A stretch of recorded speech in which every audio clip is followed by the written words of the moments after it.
I'm Corbett Wall with DV Auction, here with your feeder flash for Wednesday, September the 23rd, brought to you in part by Zactran, a fast-acting antibiotic that's approved for the treatment and control of bovine respiratory disease.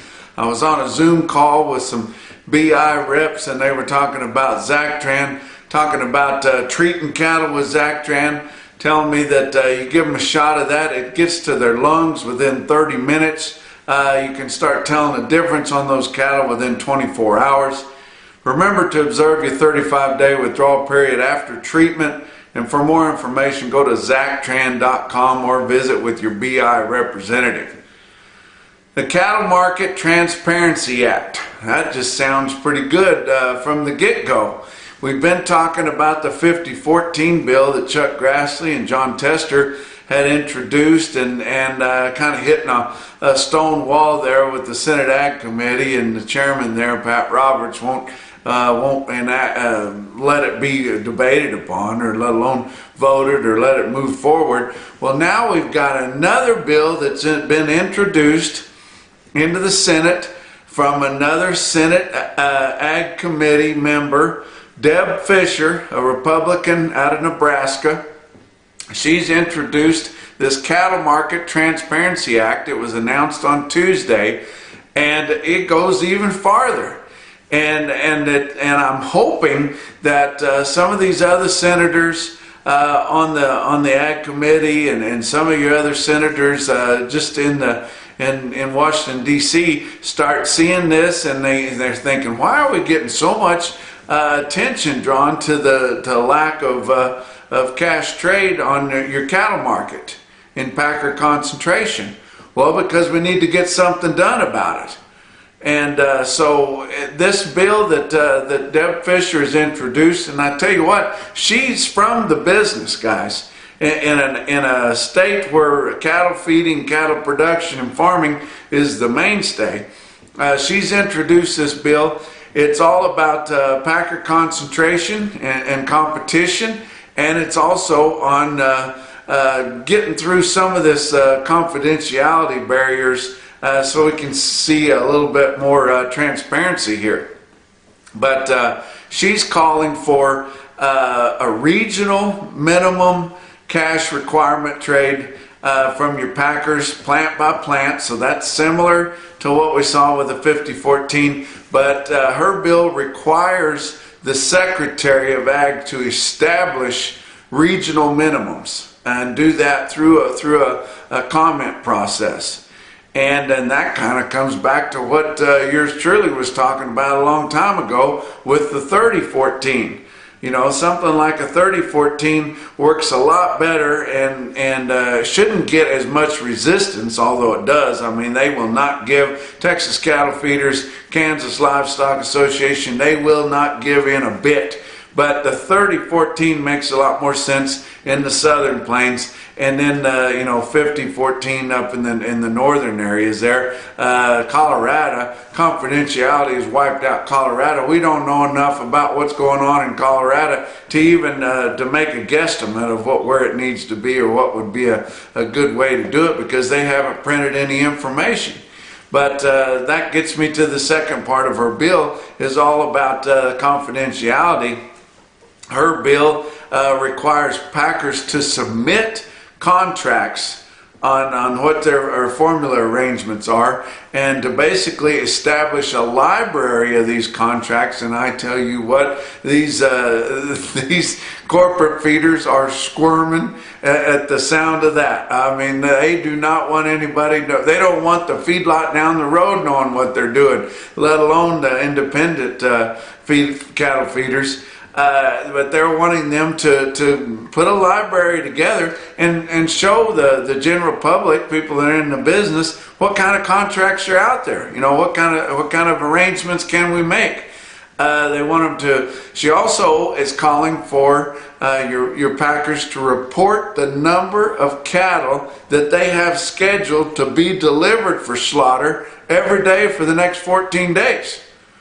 Wow, that'd be pretty interesting information. Kind of have an idea of how short bought they are, what they need to do. They already do that in the hogs, but you know, the hogs are not even pretending to cling to any kind of a independent type hog feeder anymore. They're all under contract, and we're right behind them if we don't start getting some of this legislation pushed through. But it also, in the second part of her bill, it requires the USDA to report as much information as they can. It realizes that they still need to provide confidentiality, but to report as much information as they can.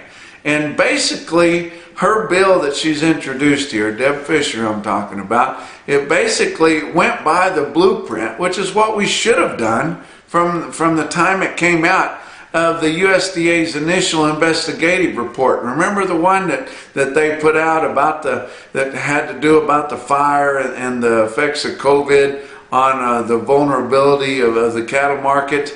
And, you know, we weren't expecting them to, especially that quick. But USDA didn't come in and say, this packer's guilty of this packer's guilty of that, here's what we're going to do to them. That didn't happen. You know, in our wildest dream, I guess we never really thought that was going to happen. And how much could you fine them? You know, when they're making several $1 million a day per facility, all through the worst of the COVID and the gouging, how much could you fine them and it would really make a difference? You know, it couldn't. It'd be, and it said in that report, you'd be better off helping yourself. Make some changes, put some legislation in there, put in some minimum requirements of cash. USDA told them to do it that. NCBA thumbed their nose at them and said, no, we don't think so. You know, we're representing the beef producers and the cattle producers, which is a conflict of interest, totally. And we would rather represent your beef people than we would your cattle people because they got a little bit more pull to them. And you think NCBA is not squirming after the release of this in your press releases about Deb Fisher's bill? They are squirming. And I don't know how many more times they can put out that they're not really for the cattle industry, they're more for the beef industry, and they don't really want fair trade, and they don't really want to get this packer concentration seen about, and they don't really care about getting any of the information out, and they don't really care about your small cow-calf producers and your smaller independent cattle feeders. But that's the truth, or else they would be for some of this stuff. But I tell you what, look into this bill. It's very exciting.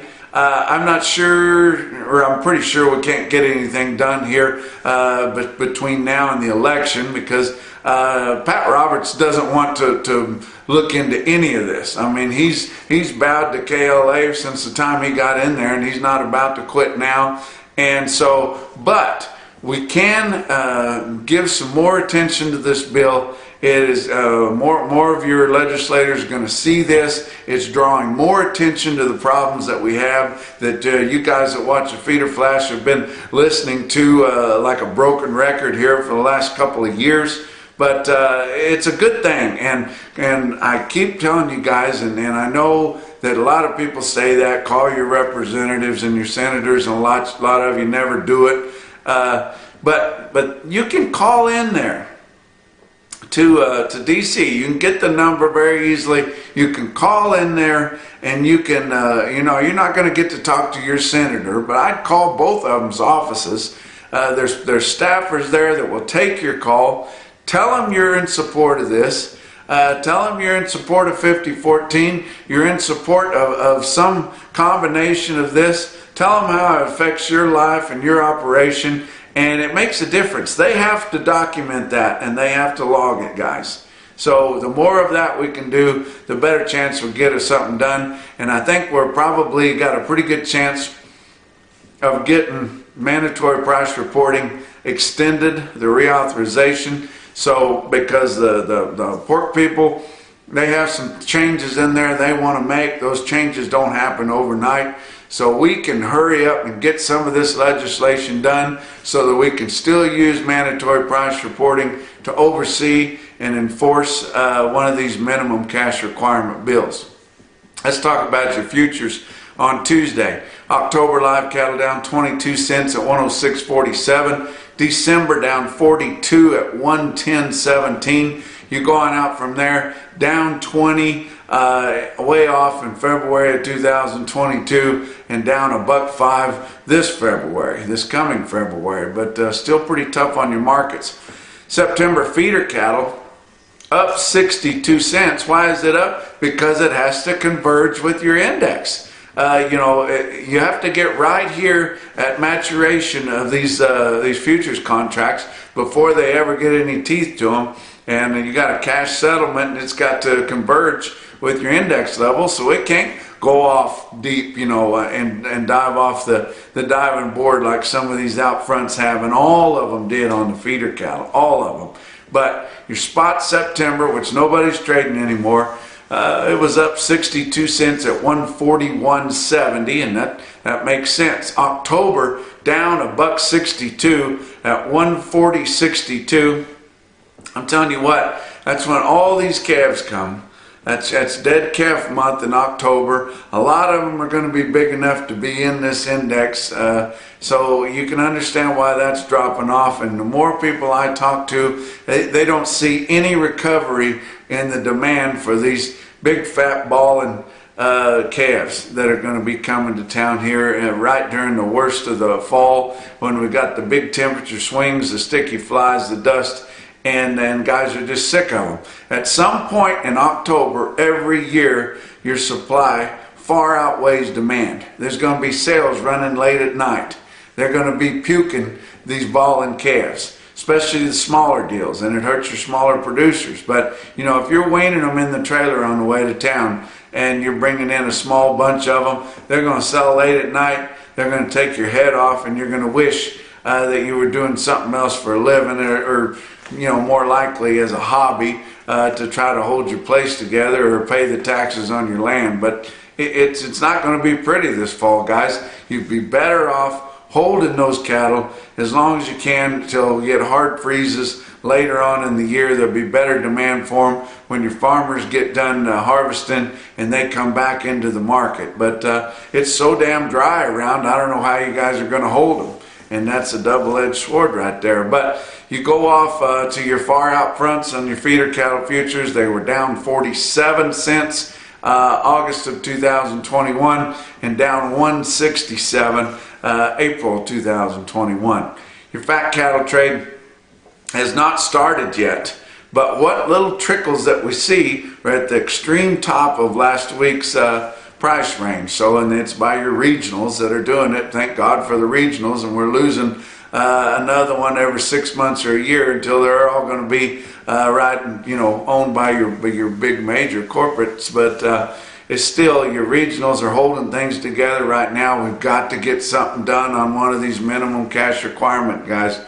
But Iowa, about 700 head at 164. That's the top on your dress trade. Nebraska, only a couple hundred head, 105, which is the top, absolute top of your cash live price, and 164 dressed. Kansas, only a couple loads there at 164. Texas, no trade. But they've been beating the board up so far this week. Monday, everything was down, and Tuesday we didn't get any recovery. But it looks like these feedlots are going to kind of try to hold things together a little bit. Box beef cutout values, choice cuts down 78 cents at 215.44 after they were up a little bit on Monday, and that's not the norm. But we're in the trend where seasonally they're going down. But early in the week there, we had some outfits come in needing some product, and it was a little higher. But select cuts 206.30 up 48 cents.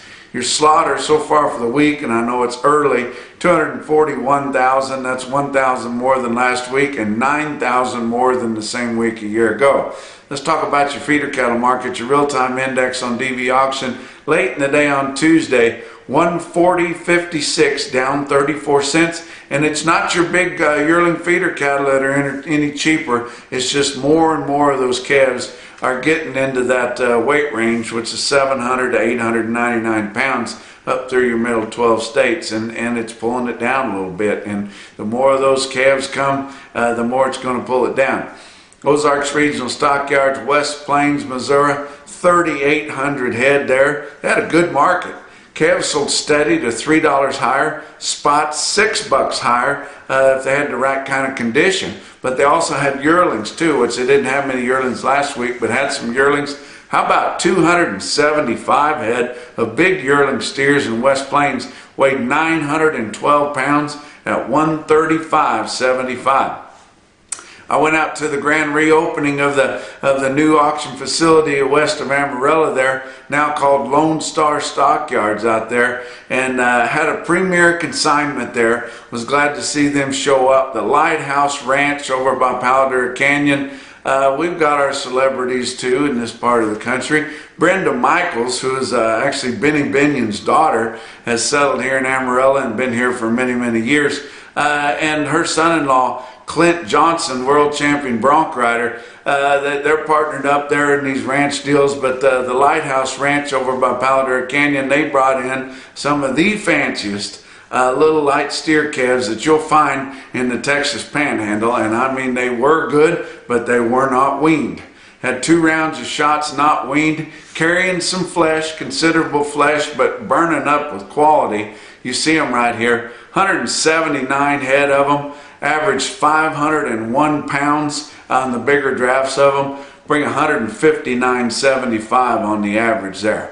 Hey, look at this market report from Winter Livestock, La Junta, Colorado. My friend John Campbell there. Listen to his reports. You can find them on Facebook under Winter Livestock. He gives a report every week about what went on in his sale, what's coming up the next, and more importantly, what's going on in this country. They're entertaining. They hit right to home. I watch him every week, and he's going to give you an idea what he's got coming up for his next sales. They will have some big calf specials here the next few months, and he had a pretty good slug of them on Tuesday there. 3,200 head of feeder cattle and calves there. Look how well tested all your major weight groups were.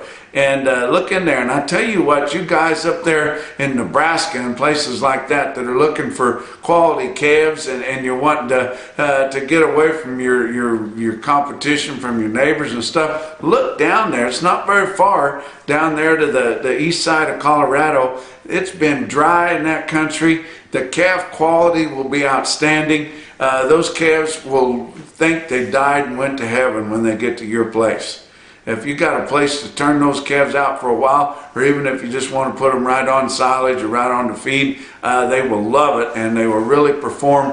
And tell you what, they've got really, really good quality of cattle on the east side of Colorado. And don't be thinking about Colorado as a pretty mountain scene. I'll tell you what, it's about as ugly there as anywhere in the world. And it's been dry, and it is usually dry, but I tell you what, the quality of the cattle is outstanding, and you can find something that'll really work for you there. How about some other quotes that we saw on Tuesday? How about Denny Rezac, Livestock Commission, St. Mary's, Kansas, 65 head, 868 pound steers, bring $147.